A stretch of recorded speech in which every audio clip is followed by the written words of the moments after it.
Hello students, आज हम class 12th के थर्ड लेसन इंग्लिश के थर्ड लेसन के बारे में पढ़ेंगे, डीप वाटर,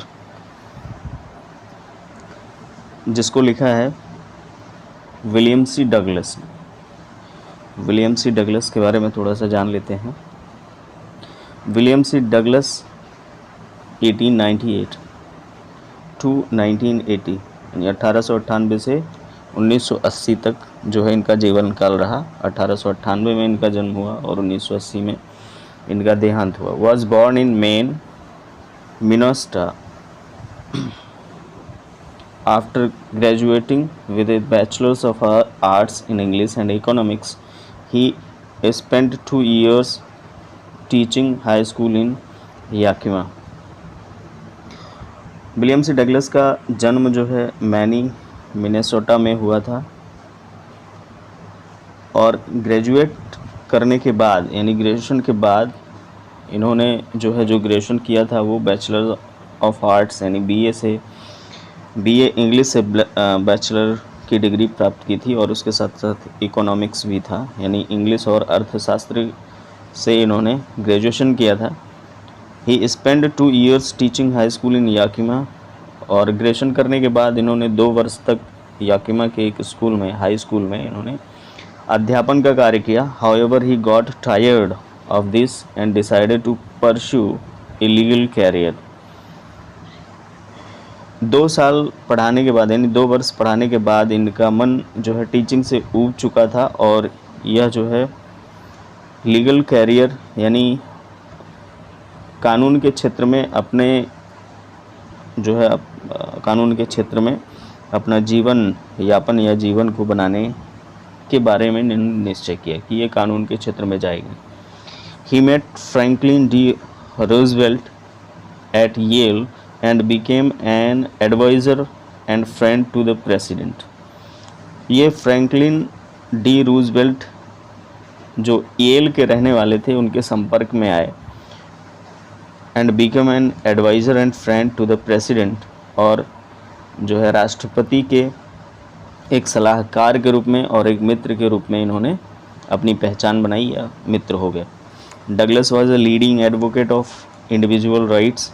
डगलस जो है जो व्यक्तिगत अधिकार होते थे यानी प्रत्येक व्यक्ति का जो इंडिविजुअल राइट होता है उसके एक जो है जाने माने वकील के रूप में प्रसिद्ध हुए, लीगल एडवाइज़र के रूप में प्रसिद्ध हुए, ऐसा कह सकते हैं।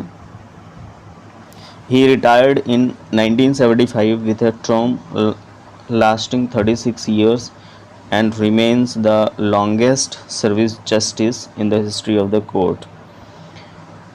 ये जो है 1975 में 63 वर्ष की आयु में अपने काम से रिटायरमेंट ले लेते हैं and remains the longest service justice in the history of the court, जो कि जो है कानून के इतिहास में किसी भी व्यक्ति के लिए सबसे ज़्यादा न्याय के लिए और न्यायाधीश के लिए सेवा कार्य काल रहा हो। यानी ये सबसे ज़्यादा जो है कानून के इतिहास में सबसे ज़्यादा या जो है कोर्ट के इतिहास में न्याय के इतिहास में सबसे ज़्यादा समय तक कार्यशील रहने वाले व्यक्ति थे यानी कार्य किया था इन्होंने। The following spread is taken from of Maine and mountains by William C Douglas. यहाँ पे ओ लिखा है, विलियम सी डगलस होगा। ये जो कहानी हम डीप वाटर पढ़ने जा रहे हैं ये विलियम सी डगलस के द्वारा लिखा गया ऑफ मेन एंड माउंटेन्स से लिया गया है। It reveals how, as a young boy, William Douglas nearly drowned in a swimming pool. यह जो है विलियम सी डगलस जब छोटे थे तो उनकी कहानी के बारे में बताता है कि वह किस प्रकार से जो है एक स्विमिंग पूल में डूब गए थे। In this essay he talks about his fear of water and thereafter। इस जो है निबंध में या इस लेख में वह पानी के डर से और उससे जो है इनके मन में जो हमेशा के लिए भय उत्पन्न हुआ था उसके बारे में बात करते हैं। how he finally overcome it. Notice how the autobiographical part of the selection is used to support this discussion of fear. और अंततः जो है यानी अंत में यह डर से निकल भी आते हैं, यानी डर को जो है ये पीछे छोड़ देते हैं, हरा देते हैं. Notice how the autobiographical part of the selection is used to support his discussion of fear. आप ये जो है इनकी आत्मकथात्मक भाग, इनके जीवन का जो आत्मकथात्मक भाग है उसके बारे में हम डर के ऊपर जो है डिस्कस करेंगे और देखते हैं क्या क्या था इनके जीवन में, कौन कौन सी जो है परेशानियां थी. तो notice these words and expressions in the text, infer their meaning from the context. Treacherous यानी जो है इन सारे वर्ड्स को ध्यान से देखिए और इनके भावों को समझने की कोशिश कीजिए. Treacherous, subdued my pride, failed at the surface, fishing for landlocked salmon, misadventure, bobbed to the surface like a cork, curtain of life fell back and forth across the pool. ये कुछ जो है फ्रेज टाइप के और कुछ words दिए गए हैं, इसके बारे में हम जो है मीनिंग आपको बताते हुए चलेंगे. ठीक है, तो आइए देखते हैं lesson. It had happened when I was 10 or 11 years old. It had happened when I was 10 or 11 years old. लेखक कहता है कि जब वह 10 या 11 वर्ष का था तब यह घटना घटी थी. I had decided to learn to swim. मैंने तय किया था कि मैं तैरना सीखूंगा, यानी लेखक ने तय किया था कि वह तैरना सीखेगा. There was a pool at the YMCA in Yakima that offered exactly the opportunity. Yakima में YMCA में एक जो है ताल था, एक तैरने वाला ताल था, तरण ताल बोलते हैं, जिसने लेखक को ऐसा अवसर प्रदान किया था कि वह तैरना सीखेगा. ठीक है, अपॉर्चुनिटी मतलब होता है अवसर. The Yakima river was treacherous. Mother continually warned against it and kept fresh in my mind the details of each drowning in the river. Yakima नदी जो है खतरों से भरी हुई थी. Yakima river was treacherous. Treacherous मतलब होता है खतरों से. ठीक है, यानी जो है भयावह, यानी जिसमें खतरे थे उसी से संबंधित है. ठीक है, यानी याकिमा रिवर जो है, याकिमा नदी, वह खतरों से भरी हुई थी, जिसमें खतरे छिपे हों जिनके बारे में पहले नहीं बताया जा सकता. इसका अर्थ होता है ट्रेचरस, यानी खतरे से भरा हुआ. ठीक. Mother continuously warned against it. लेखक कहता है कि मेरी माँ ने मुझे इसके बारे में जो है चेतावनी देती रहती थी. And kept fresh in my mind the details of each drawing in the river. और उस नदी में जो भी व्यक्ति डूबे हुए थे, यानी जो भी व्यक्ति या जो आदमी उस नदी में डूबते थे, उनके विवरण मेरे मस्तिष्क में स्मृति जो है ताज़ी स्मृति बनाए रखती थी. ठीक है. And kept fresh in my mind the details of each drowning in the river. यानी उस नदी में जो भी व्यक्ति डूबते थे, जो भी व्यक्ति उस नदी में डूबते थे, उन सब की याददाश्त जो है लेखक के मन में या लेखक के मस्तिष्क में बनी हुई थी. But the YMCA pool was safe. लेकिन जो YMCA ताल था, यानी तरण ताल था, तैरने वाला ताल था, वह सुरक्षित था. YMCA जो है एक ताल का नाम होगा जो याकिमा नदी पर बनाया गया था. ठीक है, याकिमा नदी के बगल में बनाया गया था या उसी में बनाया गया. It was only 2 or 3 feet deep at the shallow and. इसका तल जो है उथला हुआ था, यह मात्र 2 या 3 फीट ही गहरा था. यह इसका तल जो है शैलो था, यानी उथला हुआ था, ठीक है। और जो है एक मतलब इसका जो उथला हुआ सिरा था, यानी जो उथला था, वह मात्र 2 या 3 फीट ही गहरा था। And while it was 9 feet deep at the other and, और दूसरी तरफ यह जो है लगभग 9 फीट गहरा था। द ड्रॉप वॉज ग्रेजुअल, और जो ढाल थी वह क्रमिक थी। ड्रॉप का मतलब यहाँ पे हो गया ढाल, ठीक है। ड्रॉप का मतलब हो गया ढाल, ग्रेजुअल मतलब धीरे धीरे या क्रमिक रूप से, यानी एक तरफ ऊंचा होगा। यानी आप ऐसे समझ सकते हैं कि अगर यहाँ पे ऊंचा है, ठीक, यहाँ पे 3 फीट गहरा है, तो ऐसे ऐसे जाएगा तो यहाँ एंड पर 9 फीट हो सकता है। यहाँ पे 3 फीट है और यहाँ पे 9 फीट है, ठीक है, ऐसे ऐसे gradually. I got a pair of water wings and went to the pool. मैंने जल पंखों की एक जोड़ी खरीदी और पूल पर गया, ठीक है। आई got a pair of water wings. Water wings मतलब तैरने के लिए जो पंखों की जोड़ी होती है, यानी हाथ पैर में लोग पहनते हैं, पैर में लोग पहनते हैं, उसको खरीदी और पूल में गया। आई हेटेड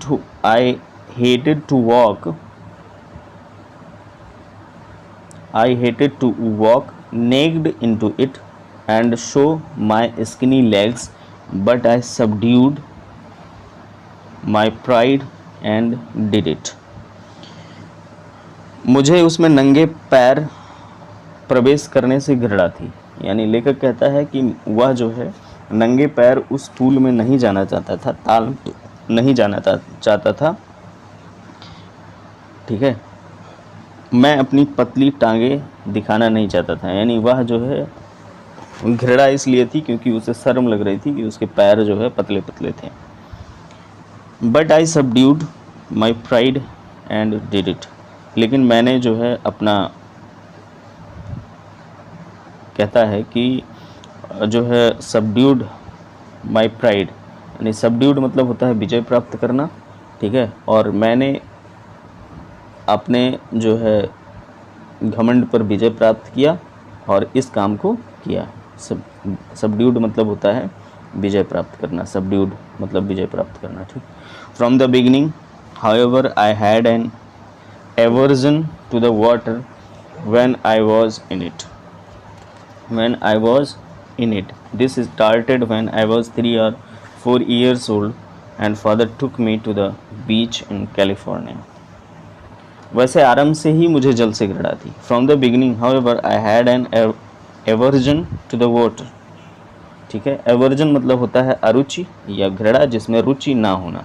एवर्जन मतलब होता है घृणा, ठीक है, घृणा, ठीक।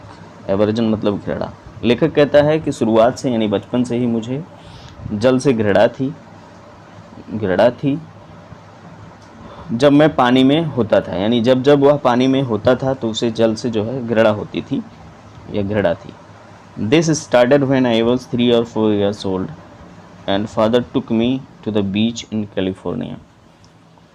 यह घृणा उस समय शुरू हुई जब, लेखक कहता है यह घृणा उस समय शुरू हुई जब वह 3 या 4 वर्ष का था, जब वह 3 या 4 वर्ष का था और उसके पिताजी उसे कैलिफोर्निया समुद्र तट पर ले गए थे। कहाँ ले गए थे? बीच मतलब होता है तट, ठीक है। और कैलिफोर्निया के पास जो है समुद्र तट है कैलिफोर्निया के पास, ठीक। तो वहाँ पे बे ऑफ कैलिफोर्निया कहा जाता है। कैलिफोर्निया उत्तरी अमेरिका में एक राज्य है, तो वहीं लेकर गए थे। He and I stood together in surf. He and I stood together in surf. तो सर्फ मतलब होता है जकड़ कर पकड़ना, सॉरी सर्फ मतलब होता है फेन, यानी सर्फ मतलब होता है फेन, ठीक है, फेन। जैसे आप फेना ही लेना सुने होंगे उसी तरह से, यानी समुद्री फेन होता है जो। He and I stood together in the surf. वह और मैं, यानी लेखक और उसके पिताजी दोनों समुद्र में जो झाग उत्पन्न होता है उसी के मध्य या समुद्र के किनारे जो झाग फेन होता है, समुद्री फेन, उसी में खड़े हुए थे। ठीक है, समुद्री फुहारों के बीच, फेन के बीच खड़े हुए थे। I hang on to him, लेखक कहता है कि मैंने उन्हें यानी अपने पिताजी को जकड़ कर पकड़ रखा था, इस तरह से उनके ऊपर पूरी तरह से डिपेंड था। Yet the waves knocked me down and swept over me, फिर भी लहरों ने मुझे नीचे भूमि के ऊपर गिरा दिया और वह ऊपर मेरे ऊपर से बह गईं।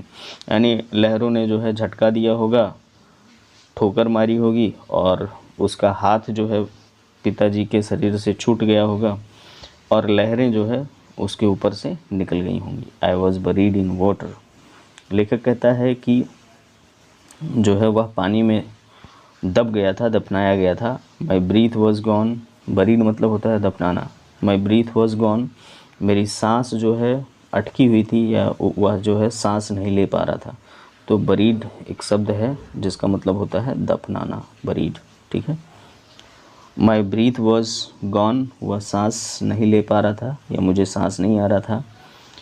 आई वॉज फ्राइटनेड, फ्राइटनेड मतलब होता है भयभीत होना। ठीक है, यानी भयभीत, वह डरा हुआ था, लेखक जो है पूरी तरह से डरा हुआ था। फादर लाफ्ड, और पिताजी हंसे, यानी उसके पिताजी हंसते हैं। But there was terror in my heart at the over pouring force of the waves,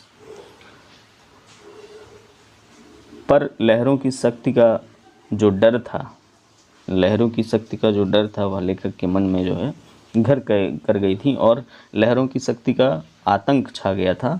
किसके मन में? लेखक के मन में। लहरों की शक्ति का आतंक लेखक के मन में छा गया था। ठीक है, तो आप ये देख रहे होंगे। ठीक है, ये नदी है याकिमा, याकिमा रिवर है ये। ठीक,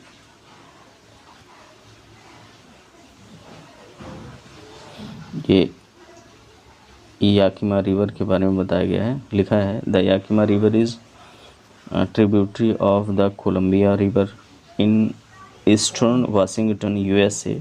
the state is named after the indigenous Yakama people. USA के वाशिंगटन में जो है कोलंबिया एक नदी है, उसी की सहायक नदी है ये याकिमा रिवर।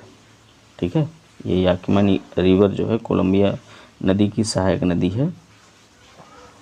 और जो है याकिमा नदी का नाम वहाँ के जो अस्थाई निवासी याकामा लोग रहने वाले थे उनके नाम पर रखा गया है। तो ये आप देख लीजिए, याकिमा रिवर है, कोलंबिया जो वाशिंगटन में पड़ती है। ठीक है, Colombia river. Okay,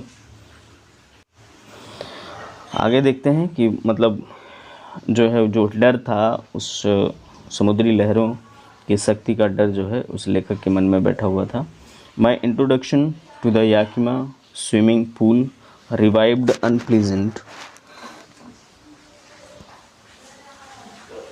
my introduction to the Yakima swimming pool revived unpleasant memories and stirred childish fears, but in a little while I gathered confidence. I paddled with my new water wings, watching the other boys and trying to learn by aping them.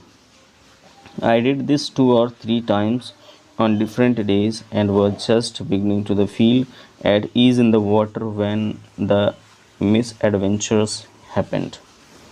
ठीक है, तो my introduction to the YMCA, लेखक कहता है कि YMCA तरण ताल से मेरे परिचय ने जो पुरानी स्मृतियाँ थीं, जो पुराने जो है स्मृतियाँ थीं, यादें थीं, वह फिर से जी उठीं और एंड स्टिर्ड चाइल्डिश फियर्स, और बच्चे के मन में जो डर छुपा हुआ था वह उस डर का एहसास फिर से उस लेखक को होने लगा था, यानी विलियम सी डगलस को फिर से डर का एहसास होने लगा था।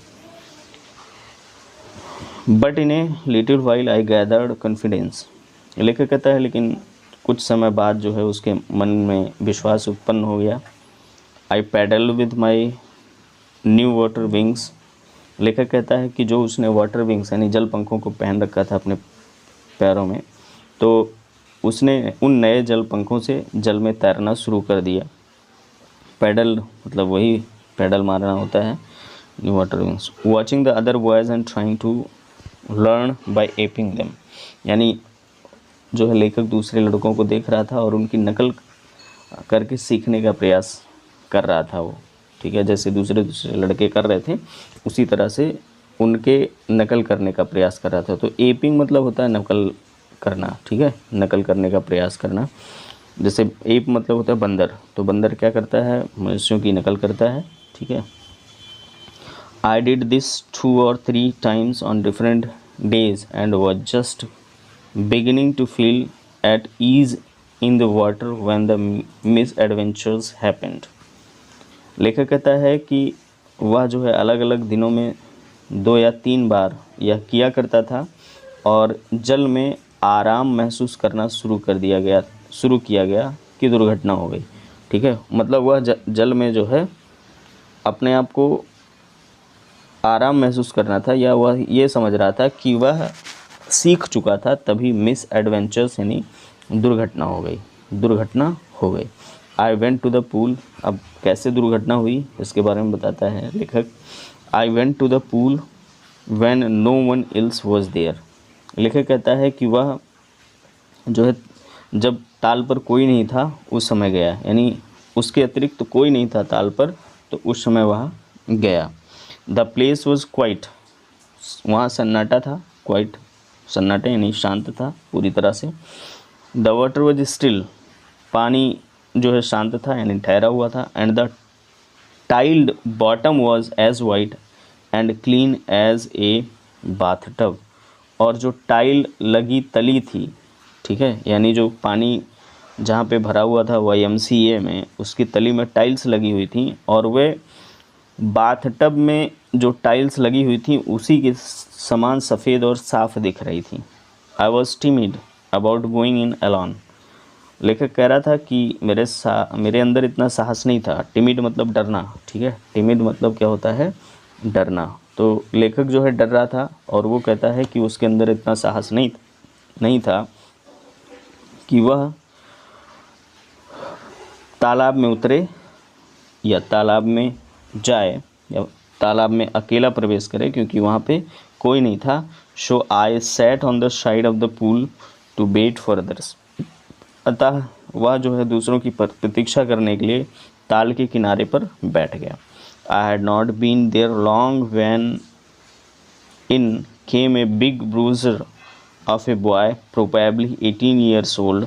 He had thick hair on his chest. He was a beautiful physical specimen with legs and arms and showed rippling muscles. He yelled, "Hi, skinny. How'd you like to be duked?" लेखक कहता है कि I had not been there long when in came a big bruiser of a boy. लेखक कहता है कि वह ज़्यादा देर तक अकेला नहीं था वहाँ पे, यानी उसे वहाँ अधिक देर तक जो है अकेले बैठे नहीं हुआ था कि तभी एक बड़ा सा धौंसी यानी बड़ी सी शरीर वाला लड़का आया, ठीक है। तो ब्रूजर लिखा है जिसका मतलब होता है जो है ए टफ एग्रेसिव पर्सन। धौंसिया, जो धौंस जमाने वाले लड़के होते हैं उनको ब्रूजर कहा जाता है, ठीक है, टफ। तो एक बड़ा सा धौंसिया लड़का आया, प्रोबेबली 18 ईयर्स ओल्ड, जिसकी उम्र लगभग 18 साल रही होगी। He had thick hair on his chest, उसकी छाती पर जो है घने बाल थे। He was a beautiful physical specimen with legs and arms and showed ripples muscles. उसके टांगों और बाहों की जो मांसपेशियां थीं वह चमक रही थीं, यानी उसने अपने शरीर को जो है काफ़ी सुंदर बनाया हुआ था, यानी वह सुंदर स्वास्थ्य का नमूना था। स्पेसिमेन मतलब होता है नमूना। स्पेसिमेन मतलब होता है उदाहरण या नमूना, ठीक है। स्पेसिमेन नमूना था। ही यील्ड हाई स्किनी, वह जोर से चिल्लाया। स्किनी मतलब दुबले पतले, ठीक है। उसने कहा हाय स्किनी, ओ है दुबले पतले, how would you like to be chucked, क्या तुम भी गोता लगाना चाहते हो, यानी तुम भी इसमें जो है डूब डूब कर नहाना चाहते हो या डुबकी लगाना चाहते हो। With that he picked me up and tossed me into the deep and. यह कहकर, लेखक कहता है कि यह कहकर उसने मुझे उठाया, यानी लेखक को उठाया, और ताल के गहरे सिरे में मुझे फेंक दिया, यानी जहाँ पर 9 फीट था वहाँ पर उसने लेखक को जो है टॉस्ड कर दिया, फेंक दिया, उछाल दिया। ठीक। I landed in A sitting position. लेखक कहता है कि वह जो है बैठने की मुद्रा में नीचे चला गया। I landed in A sitting position, वह बैठे बैठे या बैठने की मुद्रा में नीचे चला गया। सॉलिड वाटर, उसने पानी पी लिया था, यानी पानी जो है उसके पेट में चला गया था, पानी निकल गया था वो। And went at once to the bottom, और जो है और एकदम नीचे तली में चला गया, यानी पानी निकला और नीचे तली में चला गया।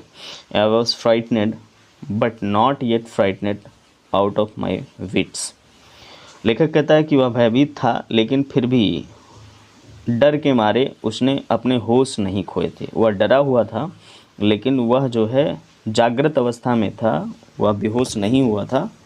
ठीक है, वह जागृत अवस्था में था, उसने अपने होश नहीं खोए थे। On the way down I planned, on the way down I planned. लेखक कहता है कि जब वह नीचे गया तो उसने एक योजना बनाई।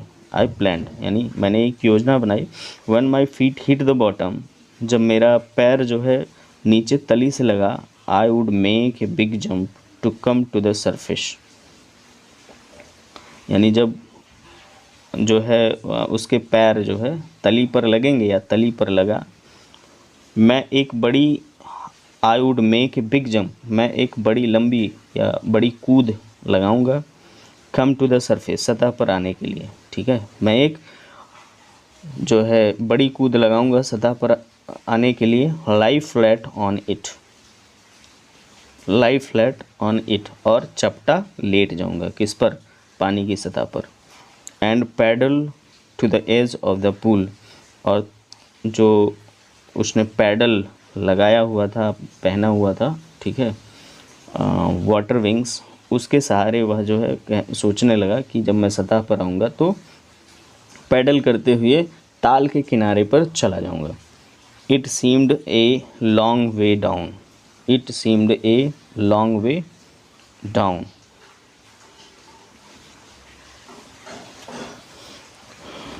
लेखक कहता है कि नीचे जाने में उसे काफ़ी समय लगा, ऐसा एहसास हुआ। Those 9 feet were more like 90, उसे जो है वह 90 फुट से ज़्यादा लगे। Those 9 feet were more like 90, वह 9 फुट जो गहरा था, यानी 9 feet जो गहरा था वह 90 फुट के समान लगा। And before I touched bottom my legs were ready to burst. जैसा कि पहले लेखक ने बता दिया है कि जैसे ही वह जो है नीचे तली में पहुंचने वाला था तो उसके पैर पूरी तरह से उछलने के लिए तैयार थे, उछलने के लिए तैयार थे। और कहता है लेखक कि उसके पेट के अंदर, यानी पेट में इतना पानी भर गया था कि उसके जो लंग्स थे, फेफड़े थे, वह फटने वाले थे। But when my feet hit bottom I summoned all my strength and made what I thought was a great spring upwards. लेखक कहता है कि जब उसके पैर तली से टकराए तो उसने पूरी शक्ति बटोरी, और जैसा कि उसने सोचा था ऊपर की ओर जोर से उछाल लगाए। ठीक है, समोन्ड मतलब ऊपर की ओर। Bottom I summoned all my strength and made what I, यानी जैसे ही वह नीचे की ओर गया तो उसने ऊपर की ओर उछलने के लिए पूरी तरह से जो है ताकत लगाई, उछाल लगाई। I imagined I would bob to the surface like a cork. उसे डर था, यानी लेखक को डर था कि I imagined I would walk to the surface like a cork. लेखक कल्पना करता था कि वह सतह पर एक कॉर्क की भांति ऊपर आ जाएगा। कॉर्क मतलब एक बॉल जो होती है उसकी भांति ऊपर चला आएगा। Instead I came up slowly, बजाय इसके वह धीरे धीरे आया, मतलब वह अचानक नहीं आया, वह धीरे धीरे आया। आई केम अप स्लोली, वह धीरे धीरे आया। I opened my eyes and saw nothing. लेखक कहता है कि जब वह ऊपर आया तो जो है उसे कुछ दिखाई नहीं दिया। जब वह ऊपर आया तो उसे पानी के अलावा और कुछ दिखाई नहीं दिया।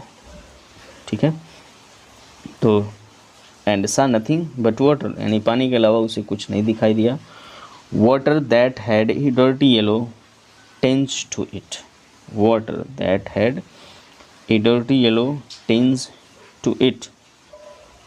ठीक है, उसने आंखें खोली, उसे कुछ नहीं दिखाई दिया, केवल पानी ही पानी दिखाई दिया। वह ऐसा पानी था जिसका गंदा हल्का पीला रंग था, यानी जो हल्के पीले रंग को लेकर गंदे पल में था, गंदलापन था।